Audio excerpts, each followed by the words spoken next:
Okay, so I am very disappointed because bid day is one of my favorite things to talk about. Bid day is the most exciting day of estimating, honestly.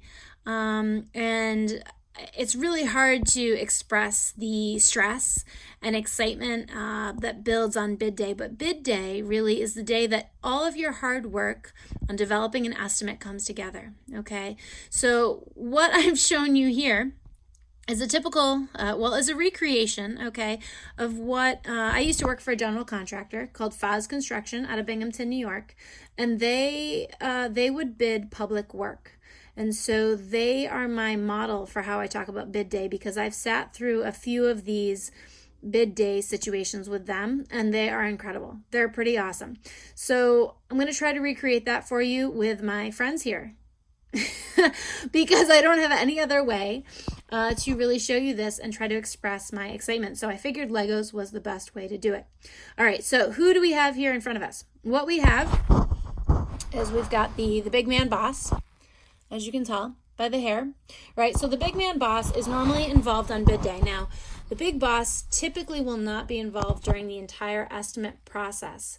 But he will normally get involved on the last day to make sure that all the profit margins are appropriate and he thinks that the number looks right? So he has a very stern face because this is his butt on the line, right? He wants to make sure that this is right. And if we get this job, it may make or break our summer or our year or whatever it is, depending on the size. Over here, you have your typical office estimator in his button-up sweater situation, and he has been working really, really hard on this thing, maybe with a team of estimators, but I don't have that many Legos. So this estimator has been working for weeks to do all of his takeoffs, just like you guys have been doing, and pull together a really good estimate based on what was provided in the contract documents. Now, the estimator has kind of worked in a bubble for quite a while, and that's how it worked at Foz, right? So the estimator would do all of the stuff that we would self-perform. So we did our own framing, our own concrete, our own site work. So we had a lot of stuff that we would pull together, but we still had to rely heavily on subcontractors to get their numbers as well. So your bid, just like our bid forms, is really a compilation of all the work that you are going to perform in addition to the work that your subcontractors are going to perform. And bid day is when all that shit comes together. And then big man boss here gets to decide how much profit you're going to put on the job and what the final number is going to look like and who the staff is and all that good stuff. So he really helps flesh out the estimate to determine what the final number is here. The estimator, my buddy over here with his nice hair and his office attire, the estimator is the one who's been working behind the scenes, and he's the most familiar with the drawings, and he's pulled everything together. So bid day rolls around. He's been thinking about bid day, for weeks, however long he's been looking at these drawings and pulling it together, and he knows what kind of shape you're in. He knows if you're in good shape. He knows if he has a good handle on it or if he's really just making stuff up at this point, if he's swagging it, right? Shit, wild ass gas, right? So where he knows where he's at, but he's not going to do that in front of the boss. And if he's a good organized estimator, he's prepared for today. He's got mechanisms in place for how he's going to tackle those last few things he doesn't have. Now, primarily, those are going to be subcontractor numbers. At this point, he probably has a pretty good handle on any of the work that he's going to do, but he may not know what the quotes are from his subcontractors. Now, subcontractors, not to their fault, are waiting just the same way he is to get the best possible numbers so that they can be successful in their bids because they want to be the low bidder. With public work, the way that you get it is you're the low bidder. Okay, so a subcontractor may be holding on to his quote until he has the best possible information available. So we are going to go through the scenario that is based on what Foz Construction used to do on bid day in their war room. This is our war room, and it is on my floor in my room, so that is fine. So we've got the drawings on the table, and over to the left here, where are they? There they are. Over to the left here, are 3 folks from the field that we've brought in for bid day. So the estimator needs some extra set of hands and some expertise. So what FOZ used to do is they would bring in any of the project managers that could be pulled off of a job for the day, because this is where the subcontractor analysis becomes key. And you're going to see that in the second video, right? That's what we're doing today or this week for your lesson, is we're doing subcontractor analysis. So you will learn about that in a minute. But to give you an overview, the estimator here has come up with a rough scope of work for what each subcontractor is going to provide. So he might say, he's got a stack of information about, or a page of information about the electrical contractor, if they have a transformer, a generator, maybe what size it is, how many lights, if there's a specialty light, if there's grounding rings, if there's certain types of protection or unique things about the building. He's got that all written down in a checklist that he's going to give to these folks who've come in from the field, right? So he's got a nice, detailed, organized plan so he can quickly communicate what he has seen in the scope of work. Now, these guys should also be going over to look at the plans just to make sure that they are comfortable with it as well. So that is what our buddy over there is going to start doing, is looking at the plans so he's familiar with it. But the estimator's responsibility is that he's going to give them a really good head start. So what FOZ used to do is they would take each of us, and whoever was kind of the most experienced in mechanical, for example, we had a couple guys who were really good at that, they would give them the mechanical contractors because they would be able to read the drawings really quickly and efficiently. Now, I normally got stuck with doors, windows, and hardware because I'm a detail-oriented pain in the butt, and that is a pretty easy one to digest. So this is me over here. And I normally got stuck with the doors and hardware. Okay, so on bid day, come in early in the morning and you get this information, and your first job is that you start calling around to the vendors to see why they're late. So the first thing that I would do, let's make it this guy. So this guy over here, let's call him Joe Angry Face, because I think he's got an angry face on. Yeah, no, he's just got a cool goatee.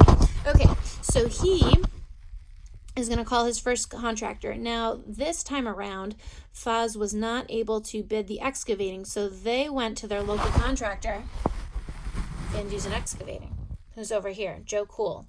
I think you may know him from some places such as Smith Hall. Anyways, so they had to reach out to Van Dusen Excavating because he has not provided his quote yet.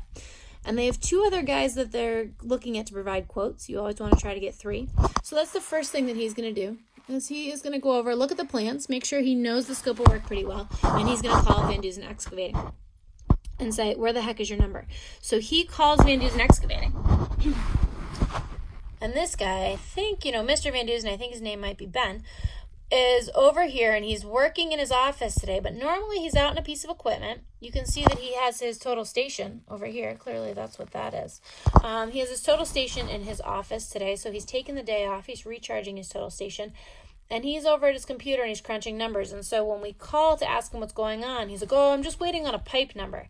Now, really, he probably didn't start it yet, but that's neither here nor there. So we say, hey, the bid's due at 3, buddy. Like, I need your number. I can't put it in without you. And so Van Dusen Excavating over here is like, oh, yeah, sure, I'll get it to you. It's no problem. And so then these guys are continuing to work, and they go throughout the day. Now, when we look at the clock, which is not accurate, but when we look at the clock, which will hang on the wall here, the clock says that it is let's say it's 12:30. It's 12:30. Now, they need to run the bid from Binghamton, New York, up to SUNY Delhi, because that is where the bid's due. We're submitting bids for SUNY Delhi.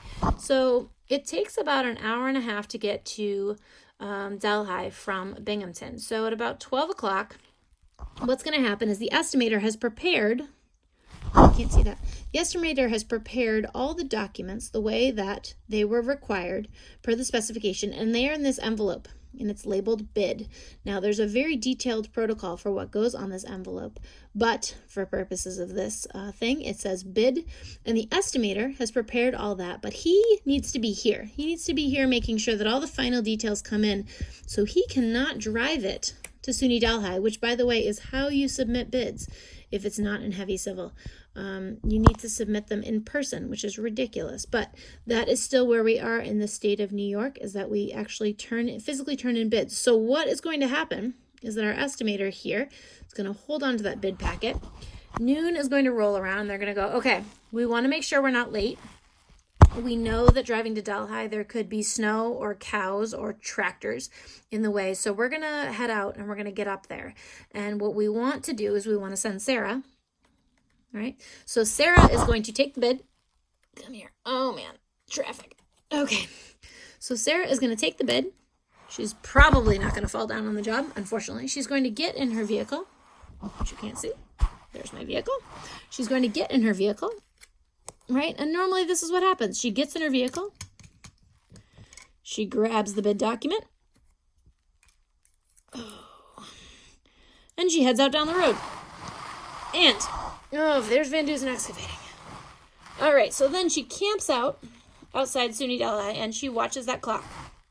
Now, what she wants to do is go inside and check with the moderator who's back there. She's going to check with the person receiving bids to make sure that you have the same time. Now, with cell phones, you really don't need to do this, but maybe she's got a really fast clock she's going off of, so you want to verify that you have the right time. So she's going to sit somewhere where she has service and a pen, and I've done this, so I can tell you, and she's going to sit there and she's going to wait. Now, it's about 1:45. She stopped to get a snack. It's about 1:45, and so she's sitting there, and she has an hour and 15 minutes before the bid's due, which you might be thinking, let's say the bid's due at 3. That's pretty standard. That clock is wrong. Don't look at that clock. So she's sitting there, and you might be thinking, well, that's a heck of a lot of time. But what's happening is that as they get this information, they are back here in the office changing the number. And this guy's on the phone. He's on the phone and he's making phone calls, and they're getting more information and they're putting that really good number together. But they know, he's got dog hair on his foot, but they no longer have the documents. They no longer have the paperwork. So they're over here crunching numbers. And Sarah's over here sitting in Delhi going, okay, guys, I need a number. I've got nothing going on. So what happens is last minute, we got to call up Van Dusen Excavating again. So at 2:30, we still don't have a number for Van Dusen Excavating. So we call Van Dusen Excavating. And he's over here crunching numbers too. And we're like, come on, Ben, you really got to give us a number. Like, we want to carry you, man, but we don't have your number yet. And everybody else is looking higher than you, and I think you can do the job. And he's like, oh, I don't know. I don't think I have the pipe quantities quite right. I don't want to give you the wrong number and blow the job. And you're like, look, man, just give me a number. We'll work it out later. No, don't say that. You want to make sure you have a good number, right, on bid day. So finally, at 2:40, you've got 20 minutes till bid time. Sarah's sitting in the parking lot at Delhi. She's waiting furiously, trying to get this number. She's sitting there sweating because she's got to run into the building still and go deal with this lady who looks really angry. So she's waiting. Van Dusen says, all right, I'm going to send it over. 5 minutes go by. He's still walking over to his computer, apparently. Can't find it. There it is. Good. So he's floating out of his office. So he finally gets on his computer, falls over. He had a wire unplugged. That's what happened.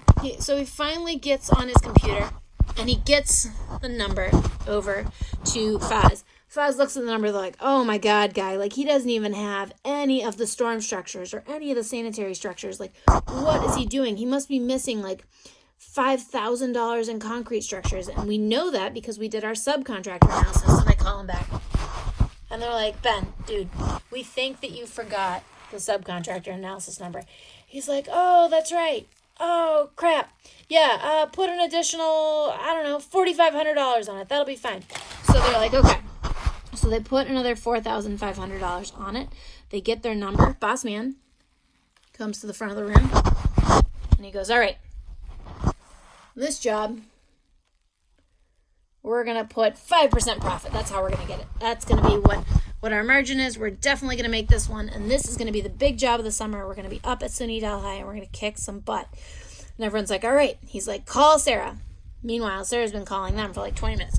So over here, Sarah's like, it is 2:55. You guys have to be kidding me. Give me the number. So she has to write this down, probably on 1 or 2 different pages in this envelope. It has to be written in numbers and also in words. So she's sitting in her car, scribbling furiously on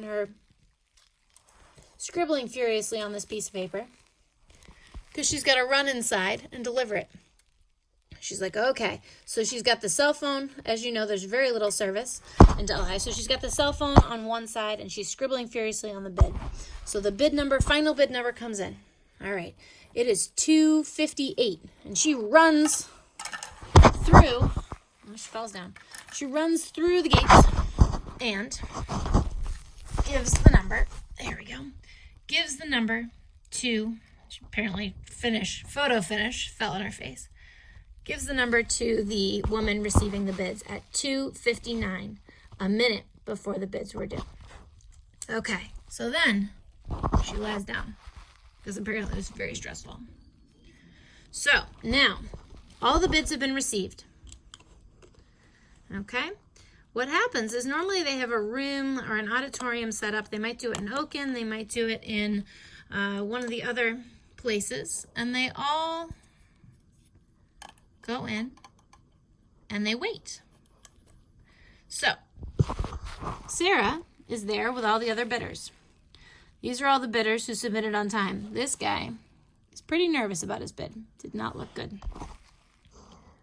So with publicly bid projects, they have what is called rip 'em and read 'em. And as you can tell, she is pretty excited to rip. So they are all standing here waiting in anxious anticipation. Some of them are, ready on their phones to call back to the office. Sarah will also be ready on her phone to call back to the office. This is the moment where you have a serious, oh shit, what's about to happen. And then she reads the bid results. Okay. So, first one she opens, bidder 1, 2,350,000. Bidder 2, 2,400,000. Bidder 5, 2,500,000. Bidder 4, 3 million. Oh. So that was bidder 4 at 3 million. And guess what? Bidder 1 was Faz Construction and Sarah. Woohoo! And so you're standing there with 4 other contractors. You just won the bid. And you're looking at the numbers. Now this is where you have either the yes, it was a good bid, or the oh shit, it was a bad bid. Now, the difference between the first and second bidder is $50,000. That's not too shabby. That's probably something where we had a competitive advantage. Maybe we were self-performing something, or maybe Van Dusen Excavating gave us a really good number and hopefully didn't screw up his bid, right? So we know that we have a pretty good bid going in there. We're feeling pretty confident about it. Now, our $3 million guy knows that he put too much profit on it, or maybe he didn't have the right numbers, or maybe he didn't really even want the job. Sometimes they'll do that as well. So this is what it's all about. This is where all your hard work as an estimator pays off. And then you get to go back to the office. Of course, you have an hour and a half drive if you're in Delhi and you're going back to Binghamton. And you get to celebrate. And the boss is happy. And if you have a really fun office, sometimes there's a little libations and a trip out to a bar with some drinks on the house. So that is what it's all about. And that is what makes the subcontractor analysis process really important, because it can come down to the wire. And if you know what you're missing in a scope of work, you can make a much more intelligent bid. You're dealing with a lot of different subcontractors. So the way that our industry works right now is there's a lot of specialty subcontractors. And half the time, you end up only managing work. If you work for a construction management company, you really only manage work. You don't self-perform quite as much. And that's pretty typical out there. So you will be primarily doing subcontractor analysis of bids, to make sure that people's numbers are good. You're essentially doing a double check, and you need to know enough to be dangerous, right? So the next video is all about the subcontractor analysis. Hopefully you thought my silly little Legos gave it some excitement. I wish I could have explained it in person, but we will do more of that. And here is my cat attacking my bid day scenario. So watch video 2, learn how to do the subcontractor analysis. It could make or break your estimate.